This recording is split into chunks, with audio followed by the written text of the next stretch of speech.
नमस्कार मेरे देशवासियों और जवानों और मजदूरों और आप सभी दर्शकों का एक बार फिर से हार्दिक स्वागत है हमारे इस विशेष समाचार चैनल आज के इस कार्यक्रम में। विशेष रूप से आपके लाखों हाथों के चाहने वालों के लिए देश की प्रगति में अपना योगदान दिया है और अब अपने सेवानिवृत्त जीवन में सैनिक जीवन यापन की आशा प्लांट के साथ आज हम लेकर आए हैं कुछ अत्यंत महत्वपूर्ण अपडेट जो सीधे तौर पर आपकी पेंशन से जुड़े हैं। इनमें से कुछ खबरें आशा जगाने वाली हैं तो कुछ वर्तमान सरकार के रुख से चिंतित होकर आपको बताएंगी। तो बिना किसी देरी के लॉन्च की शुरुआत करें आज की पहली और सबसे बड़ी डॉक्यूमेंट्री खबर। एक लंबे समय से देश भर के लाखों पेंशनभोगी और उनके संगठन कर्मचारी पेंशन योजना 10-1995 यानी EPS 95 के तहत बैठक वाली न्यूनतम पेंशन में भारी बढ़ोतरी की मांग कर रहे हैं। वर्तमान में ये न्यूनतम पेंशन राशि केवल 1000 रुपये प्रति माह स्थापित है। मांग है कि इसे 7500 रुपये प्रति माह कर दिया जाए, लेकिन केंद्र सरकार ने इस मांग पर अपना रुख एक बार फिर से स्पष्ट और साफ शब्दों में व्यक्त किया है। हाल ही में साम्यवाद की कार्यवाही के दौरान इस विषय पर एक प्रश्न उठाया गया। इस प्रश्न को महाराष्ट्र से भारतीय जनता पार्टी की कम्युनिस्ट डॉक्टर मेघा विश्राम कुलकर्णी ने पूछा। उन्होंने सदन के समक्ष ये प्रश्न रखा कि क्या सरकार को महाराष्ट्र राज्य के उन लाखों EPS 95 पेंशन भोगियों की मांग के बारे में जानकारी है जो न्यूनतम मासिक पेंशन को वर्तमान 1000 रुपये से बढ़ाकर 7500 रुपये करने की मांग कर रहे हैं। उन्होंने इस तथ्य पर प्रकाश डाला कि वर्तमान बढ़ती महंगाई और स्वास्थ्य देखभाल के बढ़ते खर्चों को देखते हुए 1000 रुपये की राशि पूरी तरह से अपर्याप्त और नाकाफी साबित हो रही है। डॉक्टर कुलकर्णी ने सरकार से ये भी पूछा कि क्या वर्ष 2024 के दौरान महाराष्ट्र में स्थित विभिन्न कर्मचारी संघों और पेंशनर्स एसोसिएशन के प्रतिनिधियों ने सरकार से कोई भेंट की थी और यदि हाँ तो उनकी मांगों पर किस प्रकार की कार्रवाई की गई है। क्या महाराष्ट्र के पेंशन भोगियों के लिए कोई विशेष योजना बनाई जा रही है। साथ ही क्या सरकार के पास इस न्यूनतम पेंशन राशि को संशोधित करने की कोई समय सीमा है, जबकि ये भी सुनिश्चित किया जाए कि ये पेंशन योजना आर्थिक रूप से दीर्घकालिक रूप से स्थिर भी रहे। इन सभी सवालों का जवाब देते हुए श्रम और रोजगार राज्य मंत्री सुश्री सुभाषिनी लांजी ने सदन को एक स्पष्ट और सीधा जवाब दिया। उन्होंने बताया कि कर्मचारी पेंशन योजना 10-1995 एक निश्चित योगदान और निश्चित लाभ वाली सामाजिक सुरक्षा योजना है।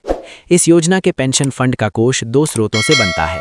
पहला, नियोक्ता द्वारा कर्मचारी की मूल वेतन सीमा पर 8.33% का योगदान और दूसरा, केंद्र सरकार द्वारा 15,000 की वेतन सीमा पर 1.16% का योगदान।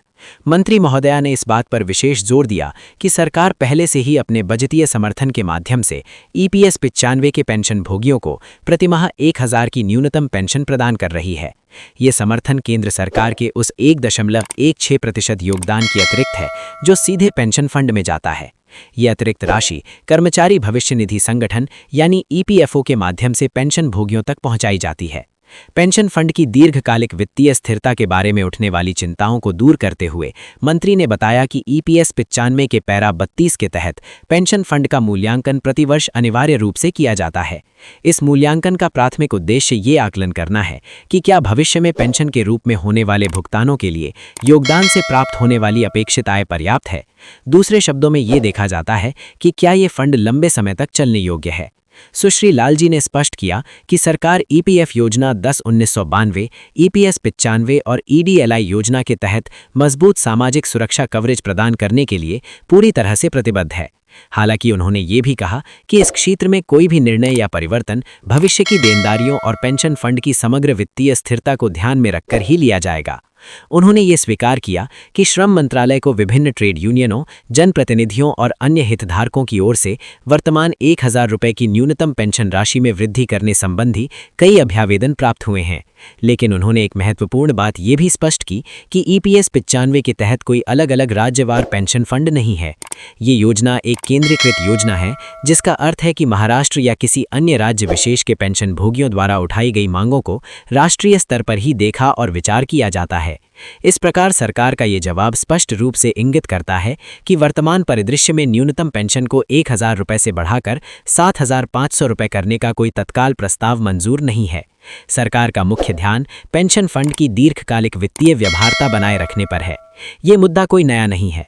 वर्षों से देश भर के श्रमिक संघ और पेंशनर संगठन सरकार से इस न्यूनतम पेंशन राशि को संशोधित करने की मांग करते आ रहे हैं। आखिरी बार इस न्यूनतम पेंशन में संशोधन लगभग 1 दशक पहले किया गया था। बढ़ती महंगाई, विशेषकर स्वास्थ्य सेवा और दैनिक आवश्यकताओं की लागत में हुई भारी वृद्धि ने इस मंच को और अधिक प्रबल बना दिया है। समय समय पर यह मुद्दा संसद के दोनों सदनों में भी उठाया जाता रहा है, जहां सांसदों ने सरकार पर बुजुर्ग पेंशन भोगियों की कठिनाइयों को ध्यान में रखते हुए त्वरित कार्यवाही करने का दबाव बनाया है। हालांकि सरकार लगातार यही कहती आई है कि कोई भी वृद्धि पेंशन फंड की वित्तीय स्थिति के आधार पर ही की जा सकती है, और आज एक बार फिर संसद में दिए गए जवाब के माध्यम से यही रुख सामने आया है। पेंशन भोगियों के लिए ये खबर निराशाजनक हो सकती है, लेकिन ये सरकार की वर्तमान नीतिगत स्थिति को स्पष्ट रूप से दर्शाती है। अब चलते हैं एक ऐसी खबर की ओर जो देश के करोड़ों निजी क्षेत्र के कर्मचारियों के लिए एक बड़ी राहत और आशा की किरण लेकर आई है। ये खबर है कर्मचारी भविष्य निधि संगठन यानी ईपीएफओ की ओर से पेंशन में एक उल्लेखनीय और ऐतिहासिक वृद्धि की घोषणा से जुड़ी है। ये निर्णय, जो वर्ष 2026 से प्रभावित होने वाला है, लाखों सेवानिवृत्त और सेवानिवृत्ति के करीब पहुंच रहे कर्मचारियों के जीवन में एक सकारात्मक बदलाव लाने का वादा करता है। ईपीएफओ एक ऐसा संगठन है जो देश भर के निजी क्षेत्र की कंपनियों में कार्यरत कर्मचारियों की भविष्य निधि और पेंशन का प्रबंधन करता है। हर महीने कर्मचारी के वेतन का एक निश्चित अंश, जिसमें कर्मचारी का योगदान और नियोक्ता का योगदान शामिल होता है, इसी फंड में जमा होता है। ये फंड कर्मचारी के सेवानिवृत्त होने के बाद उसकी आर्थिक सुरक्षा का आधार बनता है। अतीत में एक आम शिकायत ये रही है कि सेवानिवृत्ति के बाद मिलने वाली पेंशन की राशि, खासकर उन कर्मचारियों के लिए जिन्होंने कुछ दशक पहले नौकरी शुरू की थी, बहुत कम होती थी। ये राशि महंगाई की मार के आगे नगण्य साबित होती थी। लेकिन अब ईपीएफओ ने स्थिति को बदलने का ऐतिहासिक फैसला किया है। नई व्यवस्था के अनुसार ईपीएफओ ने पेंशन की गणना करने के तरीके में क्रांतिकारी बदलाव किए हैं। पहले पेंशन की राशि मुख्य रूप से कर्मचारी के आधारभूत वेतन और महंगाई भत्ते के आधार पर एक सीमित सूत्र के तहत तय की जाती थी, लेकिन अब इस नई गणना पद्धति के चलते पेंशन में 50% तक की वृद्धि संभव है। ये वृद्धि विशेष रूप से उन कर्मचारियों के लिए लाभकारी होगी जिन्होंने वर्ष 2014 से पूर्व अपने करियर की शुरुआत की थी। सबसे महत्वपूर्ण और चर्चित बदलाव ये है कि पेंशन पर लगी हुई अधिकतम सीमा को अब हटा दिया गया है। पहले पेंशन की गणना के लिए वेतन की एक अधिकतम सीमा निर्धारित थी, भले ही कर्मचारी का वास्तविक वेतन उससे कहीं अधिक क्यों ना हो। इस सीमा के हटने का सीधा सा मतलब ये है कि अब कर्मचारियों को उनके वास्तविक सेवाकालीन औसत वेतन के आधार पर अधिक पेंशन प्राप्त हो सकेगी। अब कोई ऊपरी लिमिट नहीं रहेगी जो पेंशन की राशि को सीमित करे। ये ऐतिहासिक निर्णय भारत के सर्वोच्च न्यायालय के एक महत्वपूर्ण फैसले के परिणाम स्वरूप लिया गया है। अदालत ने अपने एक महत्वपूर्ण फैसले में स्पष्ट रूप से कहा था कि कर्मचारियों को उनकी सेवा और योगदान के अनुरूप एक सम्मानजनक और पर्याप्त पेंशन पाने का पूरा अधिकार है। सर्वोच्च न्यायालय ने इस बात पर जोर दिया था कि पेंशन एक विलोपित वेतन है, न कि कोई अनुग्रह। इस न्यायिक आदेश को लागू करने के लिए ही ईपीएफओ को ये नई और उदार व्यवस्था तैयार करनी पड़ी। नए नियमों के तहत पेंशन की राशि अब कर्मचारी के सेवाकालीन औसत मासिक वेतन के 60% तक हो सकती है। इसकी तुलना में पुरानी व्यवस्था में ये राशि केवल 30 से 40% के बीच ही हुआ करती थी। इस एक बदलाव से ही पेंशन की राशि में भारी इजाफा होने की संभावना है। ये वृद्धि सेवानिवृत्त कर्मचारियों की आर्थिक स्थिति में सुधार लाने और उन्हें महंगाई के दबाव का सामना करने में सक्षम बनाने में एक मील का पत्थर साबित हो सकती है। ये पेंशन वृद्धि केवल एक आर्थिक लाभ ही नहीं है, बल्कि इसके दूरगामी सामाजिक और आर्थिक प्रभाव भी होंगे।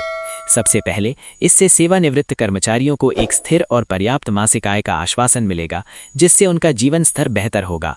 दूसरे, इस व्यवस्था में महंगाई के अनुसार हर साल पेंशन में स्वचालित रूप से वृद्धि की भी व्यवस्था है, जिसे महंगाई राहत या डीआर कहा जाता है। इससे पेंशन की क्रय शक्ति समय के साथ बनी रहेगी। तीसरे, इस नए फॉर्मूले के तहत लाखों ऐसे सेवानिवृत्त कर्मचारियों को बकाया पेंशन की राशि भी प्राप्त होगी, जिसे पहले कम पेंशन मिल रही थी।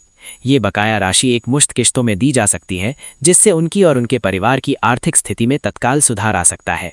व्यापक स्तर पर देखें तो ये निर्णय देश की समग्र अर्थव्यवस्था के लिए भी एक सकारात्मक संकेत है। जब बड़ी संख्या में सेवानिवृत्त नागरिकों के हाथों में अधिक क्रय शक्ति होगी, तो वे वस्तुओं और सेवाओं पर अधिक खर्च करेंगे। ये बढ़ा हुआ उपभोग व्यवसायों को लाभ पहुंचाएगा, बाजार में गतिविधि बढ़ाएगा और आर्थिक विकास को गति प्रदान करने में सहायक होगा। इस प्रकार ये कदम न केवल व्यक्तिगत कल्याण बल्कि सामूहिक आर्थिक प्रगति का भी एक साधन बन सकता है। अब हम बात करते हैं एक तीसरे और महत्वपूर्ण पहलू की। जैसा कि हमने पहली खबर में देखा, सरकार ने ईपीएस 95 की न्यूनतम पेंशन बढ़ाने की मांग पर फिलहाल कोई सकारात्मक संकेत नहीं दिए हैं। इस निराशाजनक जवाब के बाद देश भर के पेंशन भोगी संगठनों में फिर से आंदोलन की तैयारियां तेज हो गई हैं। EPS 95 राष्ट्रीय संघर्ष समिति, जो इन मांगों को लेकर चल रहे आंदोलन का एक प्रमुख संगठन है, ने एक बार फिर से बड़े पैमाने पर धरना प्रदर्शन करने की घोषणा की है। समिति का कहना है कि सरकार का संसद में दिया गया जवाब पेंशन भोगियों की वास्तविक पीड़ा और संघर्ष को नजरअंदाज करने जैसा है। उनका तर्क है कि पेंशन फंड की वित्तीय स्थिरता बनाए रखने के नाम पर सरकार वर्षों से कर्मचारियों के अधिकारों का हनन कर रही है। समिति के प्रवक्ताओं का कहना है कि वे जल्द ही दिल्ली में एक विशाल रैली और साहित्य का आयोजन करेंगे, जिसमें देश के कोने कोने से हजारों पेंशन भोगी शामिल होंगे। उनकी मांग स्पष्ट है,